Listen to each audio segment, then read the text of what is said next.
Welcome to Maintenance V2. In this video, I'll explain how you can transition over to the new maintenance workflow without any disruption to your current processes.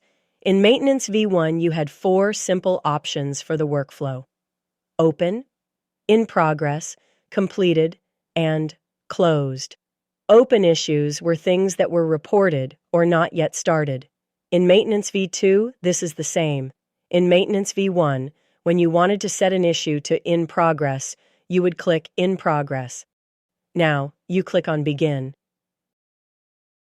In Maintenance V2, we've built a new, flexible workflow, but if you don't want to use this, that's completely fine. If you just want to click complete when the issue is done, you can do the same in Maintenance V2 by clicking complete. Closed was used for when completed issues are finished and you want to put it in the archive. In Maintenance V2, once an issue is complete, you simply click to archive. I've put together a load more videos on how to use each part of the new maintenance, so you can learn it at your own pace and get all of the benefits from Koho.